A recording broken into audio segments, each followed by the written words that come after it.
안녕하세요. 정신분석들에서 운영하고 있는 대상관계 시간입니다. 우리 지금 클라인의 아동 정신분석학을 같이 공부하고 있지요. 오늘은 6장 아동신경증의 마지막 부분, 결론 부분 되겠습니다. 이제 우리가 지난 시간에는 아동신경증 아동의 특징들 어떤 종류가 있는지 간략하게 살펴봤고요. 근데 우리 아이들 신경증만 있는 아동은 아니죠. 정상 발달을 밟아 나가는 아동들도 있습니다. 그 아동신경증을 앓는 아이들과는 달리 정상 발달 경로를 보이는 아동들은 어떤 특징이 있는지도 우리가 한번 살펴봐야 되겠지요. 그 특징 한번 살펴보도록 하겠습니다. 첫 번째는 있잖아요. 이 정상 아동들은 노는 게 너무 재밌어요. 그리고 노는 걸 아주 즐겨요. 그리고 놀이 속에서는 환상들이 자유롭게 막 터져 나와요. 그래서 우리가 같이 노는 어른들도요. 그 놀이가 굉장히 즐거워요. 에너지가 막 돌거든요. 그리고 이런 아동들은요. 자기만의 놀이를 만들어 나갑니다. 엄마나 아빠나 이 놀이 속에 자꾸 불러들이지 않고 자기 놀이만의 그 놀이 속에 빠져서 그것을 흠뻑 젖어서 집중해서 놀면서 시간 가는 줄 모르고 놀지요. 그러면서 자기만의 세상, 자기만의 놀이를 만들어 나가거든요. 그리고 절대적으로 그 아이들은요. 놀이에서 자기 주도성이 확실하게 드러납니다. 그러니까 놀이가 아주 재밌고 그 환상이 막 펼쳐져 열려질 때 우리가 이 아이들은 정상 발달을 지금 밟아 나가구나 우리가 알 수가 있어요. 이렇게 신경증이 시달리는 아이들을 보면 이렇게 놀이가 재미가 없어요. 아주 놀이가 이렇게 소심하고 위축되어져 있고 잘 놀지를 못합니다. 근데 아이들 가장 큰 특징이 잘 노는 거지요. 잘 놀면 괜찮습니다. 자, 두 번째는요. 이 아이들 현실에 충분히 적응되어져 있습니다. 부모와 형제와의 갈등이 없고요. 편안하게 지낼 수 있습니다. 물론 갈등이 있을 수 있지만 그것은 그냥 일상생활 중에서 한 부분이지 엄마하고 부모하고 그 다음에 이렇게 형제들과의 갈등이 그렇게 괴로울 만큼 심하게 나타나지는 않습니다. 유치원도 잘 다니고요. 친구들하고도 잘 지내고 이렇게 현실 생활에 충분히 잘 적응되어져 있으면 별 문제 없는 아동들입니다. 그 다음에 세 번째들은요. 자신의 주변의 사람들과 아주 좋은 관계를 맺습니다. 지나치게 엄마한테 매달리는 것도 아니고요. 친구하고 놀기 싫다고 친구하고 거리감 두면서요. 이렇게 자꾸 자기만의 세계로 들어와서 이렇게 혼자만의 세계에 이렇게 들어와서 사회적인 관계가 철수되는 그런 부분도 아니고요. 자기 주변의 사람들 엄마라든지 형제들이든지 그 다음에 친구들과도 아주 좋은 관계를 맺어 나가고 있습니다. 그런 아이들 보면 이렇게 일반 아동들, 정상 아동들은 이렇게 관계를 맺어 나가는 걸 우리가 볼 수가 있고요. 그다음에 또 하나 중요한 것은요. 관심이 많아요. 호기심이 많아요. 자꾸 묻지요. 엄마 이게 뭐야? 이건 뭐야? 이렇게 자꾸 물어요. 이게 뭐지? 하는 질문들이 나오는 거 굉장히 좋거든요. 그러니까 방해받지 않는 지식을 향한 욕동이 확확 펼쳐져 나가요. 근데 이렇게 강박신경증이 있는 아이들은 어떤 한 부분에 어떤 뭔 하나에 그냥 강박적으로 거기에 집중하지요. 그런 게 아니라 다양하게 여러 부분에 걸쳐서 이 아이들이 지적인 호기심들이 막 펼쳐나가고 그걸 알기 위해서 애쓰고 묻고 막 그러지요. 그러니까 이런 것들을 보면서 잘 크고 있구나 이렇게 우리 부모님들이 알 수가 있습니다. 그런데 이런 아동들이라 할지라도 아직은 아동이지 않습니까? 그래서 일정량의 정돈과 불안의 출현은 나타납니다. 없을 수가 없습니다. 그러니까 자아가 정상적인 반응을 보일지라도요. 이 아이들 역시 지금 막 환상이 마음껏 지금 엄청나게 만들어지기 때문에 그 무의식적인 그 환상 때문에 아이들 약간의 불안과 어떤 죄책감, 우울감이 아이들 속에서 이렇게 올라옵니다. 그래서 이게 너무 심하지만 않다면 불안해하고 어떻게 죄책감 겪고 감정이 이렇게 극심한 우울증에 왔다 갔다 하는 것들 보면요. 막 슬퍼하면서 감정이 막 기복을 막 보이거든요. 그럴 때 그냥 이게 그냥 정상 발달의 한 부분이라는 것을 알고 너무 우리 어머니들이 불안해하지 않아도 괜찮을 것 같습니다. 자, 요런 한 가지만이 아니라요. 여러 가지 다양한 이것들을 살펴보면서 이 아이들이 신경증이다 아니다 이렇게 우리가 판단하는 거거든요. 어느 정도 이렇게 불안이 올라오고 죄책감이 올라오는 거 다른 것들 놀이가 어떤지 그 다음에 현실에 잘 적응하고 있는지 이런 다른 것들과의 관계를 보면서 정상적인 과정 속의 한 부분이라는 걸 알고 우리가 이걸 잘 우리 부모들이 컨트롤해 나가야 된다고 저는 생각합니다. 그러니까 하나만 보면 안 돼요. 여러 가지 다양한 것들을 요소들을 판단하면서 우리가 결정을 내릴 수가 있는 겁니다. 어떤 약간 정도의 어떤 불안과 죄책감, 우울은 이 아이들 당연히 올라올 수 있습니다. 자, 근데 이걸 다루는 방식이요. 정상적인 아동과 신경증 아동이 조금 틀립니다. 신경증 아동들은 아주 예민하고 까칠해요. 그리고 그 불편한 것들을 견디지를 못하면서 그냥 몸으로 알아버리거든요. 근데 이 정상적인 아이들도 이런 힘든 상황이 있지만 여기에 대해서 있잖아요. 아이들은 좌절이 올 때 희망적이고 능동적인 방식으로 자신의 어려움을 대처해 나갑니다. 탄력성이 있어요. 지금 불안해서 지금 힘들어서 울지만 달래주면 금방 회복이 되어지면서 이 일상생활을 정상적으로 영위해 나갈 수가 있는 거거든요. 그러니까 한 부분만 보고 판단하지 말라고. 그리고 이렇게 정상적인 아동들은 이렇게 좌절을 겪어도 힘든 일을 겪어도 이렇게 탄력적으로 잘 일어설 수 있고 정상성을 빨리 회복할 수 있다는 거 우리가 알고 계셔야 된다고 생각합니다. 자, 이렇게 놀이치료나 정신분석적인 어떤 분석치료를 통해서요, 아동의 어떤 불안과 죄책감을 우리가 감소시킬 수 있습니다. 놀이를 통해서. 근데 이런 것들은 그 당시 아동의 문제뿐만 아니라 이 아이가 나중에 성인이 되었을 때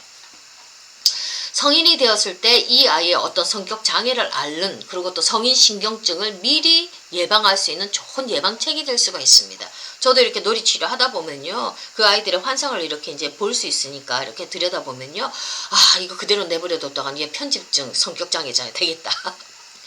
얘 강박신경증 되겠다. 이렇게 눈에 들어와요. 보여져요. 그랬을 때 우리가 놀이치료를 하면서 개입하면서 해석하면서 이 불안들을 감소시켜주면서 놀이의 패턴들이 이렇게 바뀌어져 나가면서 이 아이가 다시 정상 경로를 밟아 나가는 것을 볼 수가 있거든요. 그래서 얘 정말 놀이치료 잘 받으러 왔다 이런 생각이 들 때가 참 많이 있습니다. 그냥 가만히 치료 안 받고 가만히 놔두면, 그대로 놔둬버리면 이 아이는 나중에 커서 성격 장애자가 될 수 있든지 성인 신경증이 될 수 있든지 여러 가지 장애를 앓을 수가 있고 문제를 앓을 수 있다는 게 다 들어오거든요. 근데 이걸 미리부터 우리가 아동을 통해서 아동을 이렇게 분석 치료해 줌으로써 이 성인이 나중에 질병을 얻을 수 있는 걸, 정신증을 얻을 수 있는 걸 우리가 미리 차단시켜 버리고 예방시켜 줄 수 있는 좋은 대책이 될 수 있으니까, 그러니까 저는 이런 놀이 치료를 받는 게 일반 아동들, 정상 발달을 겪는 아동들에게도 절대적으로 필요하다고 봅니다. 이렇게 개입해 줌으로 인해서 이 아이들이 더욱더 질 좋은 성장을 할 수가 있고요. 그리고 또 문제가 있으면 미리 미연에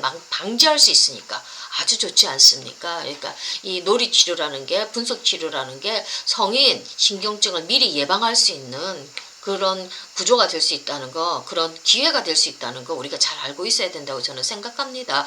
왜냐면 이 아동의 경험했던 이 내용들이, 아동들의 그 경험했던 그 불안과 죄책감, 그런 우울들이 이 무의식 구조 속에 그대로 있으면은 나중에 성인 됐을 때 그대로 그게 질병이 나타나는 거거든요. 그래서 미리 해결해 줘라, 이렇게 저는 말을 해오고 싶습니다.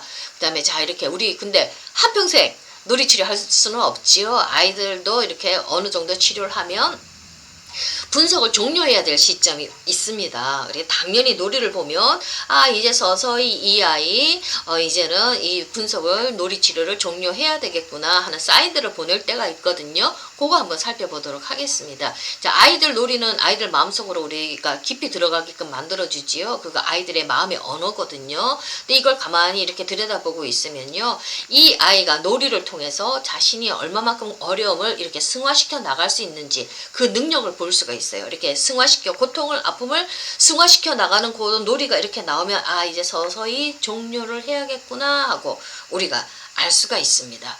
자, 놀이에서 또 있잖아요. 어떤 한 가지 주제만 강박적으로 관심을 보이던 아이가 여러 놀이에서 이제 주제가 바뀌고요. 놀이가 다양해지고요. 점차 커져가는 관심들을 이렇게 표현해 준다면 이제 서서히 종교를 향해서 가고 있구나. 종교를 준비해야 되겠구나. 이렇게 우리가 알 수가 있습니다. 이렇게 관심이 확장되면서 승화 능력이 이렇게 커져 나가면 우리가 이제는 좀 종교를 해야 되겠구나. 요게 나중에 만약에 관심이 확장되지 않고 승화 능력이 증가가 안 되면 나중에 학습과 일에 대해서 어떤 문제가 다가오는 거지요. 그래서 근데 이 아이들이 좀 더 호기심이 생기고 관심도 생기고 다양한 부분에 관심이 확장되고 어려움과 고통을 이렇게 승화시켜 나가는 이 능력들이 이렇게 견뎌 나가는 능력들이 보여지면은 우리가 이제 서서히 이제 종교를 준비해야 되는 겁니다.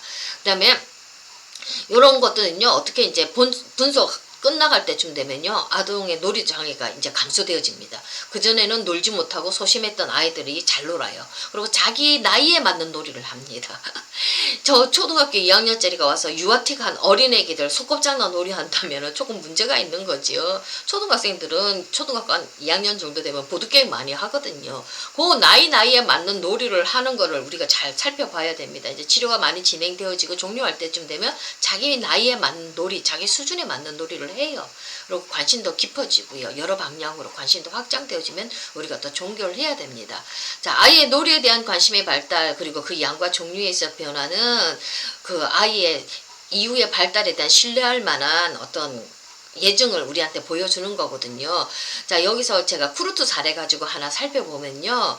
자, 이 아이 처음에는 우리 어떻게 왔냐면 아주 불안이 높았던 아이, 각 전에 한번 우리가 설명해 드렸습니다. 이제 이 아이가 이제 제일 처음에는 국강 과학적인 그 환상들 때문에 놀이가 아주 불안하고 놀이를 잘 놀 수 없고, 놀다가 그 불안이 올라오면 중간에 스톱하면서 불안 때문에 놀지도 못하던 그런 아이였거든요. 그러니까 국강 과학적인 환상이 이 속에 있으니까 아이가 얼마나 그 자기 과학성 때문에 엄마한테로 공격받을 거라는 그 불안도 올라오고요. 그 다음에 죄책감도 있고요. 이런 것들이 아주 신경증적으로 많은 이런 정서적인 어려움을 겪던 아이. 그러니까 어때요? 엄마한테 못 떠나지요. 엄마한테 매달리거든요.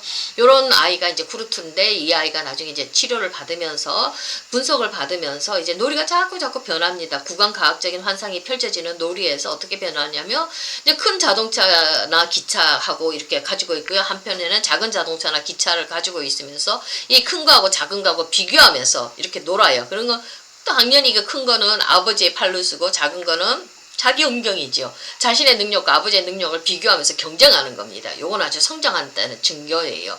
정상적이고 능동적인 이러면서 이성애로 이 아이가 갈 수 있는 것들을 보여주는 겁니다. 그전에는 엄마한테 묶여있으니까 동성애적인 성향을 보인다면, 이 아이가 이제는 정말 아버지하고 경쟁할 수 있는 거, 오이디푸스기로 진입하는 거지요. 그러면서 싸우고 겨루는 놀이가 나오면서 이제는 관심이 이성애적인 동성애적인 태도에서 이성애적인 태도로 나갈 수 있는 그런 아이들을 이 아이들이 이제 보여주기 시작합니다.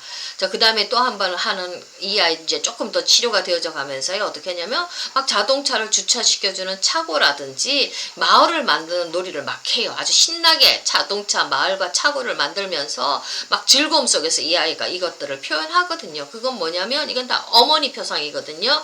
자, 이제 이 아이가 계속 구강과학적인 환상에서는 엄마를 파괴시켰잖아요. 근데 이제는 이 자동차를 주차시켜두는 차고나 이 마을들을 예쁘게 꾸미는 걸 통해서 자기가 파괴시켰던 그 엄마를 회복시키고 싶은 그 욕망을 표현하는 거거든요. 이거 굉장히 중요합니다. 아이들 놀이에서는 파괴만 있는 거 아니거든요. 그 파괴를 회복시키려는, 엄마를 회복시키려는 부활에 대한 상징들이, 이렇게 회복에 대한 상징들이 나와요. 요게 양가 감정이 이제 통합되어져 나가는 그런 아주 소중한 과정들이거든요. 그래서 요 아이들은 내가 완전히 파괴만 시켰다고 생각할 땐 참 무섭거든요. 두렵거든요. 근데 아이들 놀이에는 반드시 죽여놓고 살리지요. 총으로 선생님이 몇 번 죽여놓고 다시 살아나라고, 그러고 다시 살아나서 부활해서 또 막 싸우거든요. 완전히 사라지는 거, 완전한 파괴가 이 아이들은 무섭기 때문에 반드시 회복시키는 놀이가 나옵니다. 그러니까 이 마을을 회복시키고 예쁘게 꾸미는 거는 자기가 파괴시켰던 엄마를 다시 한 번 더 회복시키는 욕망을 이렇게 이제 표현하거든요. 이런 놀이를 하면서 이 아이, 엄마를 향해 가졌던 불안과 죄책감이 점점 감소가 되는 겁니다. 이렇게들 놀게 되면 이 아이 실제 생활에는요, 엄마에 대한 태도가 애정어린 태도로 바뀝니다.